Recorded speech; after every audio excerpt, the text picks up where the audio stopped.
ये खेत में आग लगी भैया जी। आपका कौन सा खेत है और कहाँ पे और कैसे ये क्या कारण पूरा से आग खेत है इधर इधर हम यहाँ थे नहीं, थोड़ी देर बाद आए यहाँ तो देखा उधर कोने पे से आग लगी हुई थी।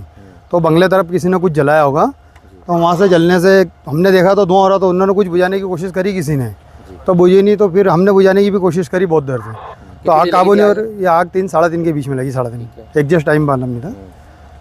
ये आग काय में लगी थी?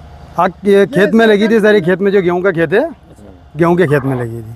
आप लोग खेत पे नहीं थे मतलब खेत पे नहीं था, खेत पे जब हमने देखा तो उस पर फिर हमने थोड़ा बुझाने की कोशिश करी, आग आती तो खेत में थोड़ी आ चुकी थी। अच्छा, उस जहाँ से आग लगी किसका घर है, क्या कुछ? ये घर हमें नहीं मालूम, बस इधर साइड से मतलब आग लगा, पूरी आग जल गई, तो मैं बता तो नहीं सकता एग्जैक्ट घर ये इसी गई है, क्योंकि आग जलने के बाद अब मालूम नहीं पड़ रहा है कि इसका इसका खेत और क्या नाम है खेत और कहाँ पर है?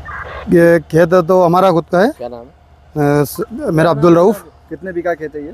ये 26 बीघा है। क्या कुछ नुकसान हुआ? इसमें पाइप वगैरह जल गए, जो हमारे पोलोथीन वगैरह पड़ी थी, मतलब बाटलें पड़ी थी, जो इंदौर ले जाता हमारा लड़का एक, वो बाटले थी?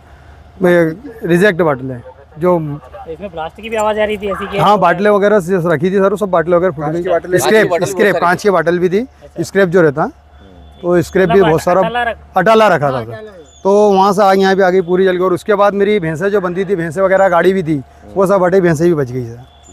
अगर आग नहीं काबू होती, फायर ब्रिगेड नहीं आती। कहाँ पे लोकेशन खेत की? खेत की लोकेशन सर सिविल लाइन थाने के पीछे है। कौन सा एरिया वो? सिविल लाइन थाने के पीछे।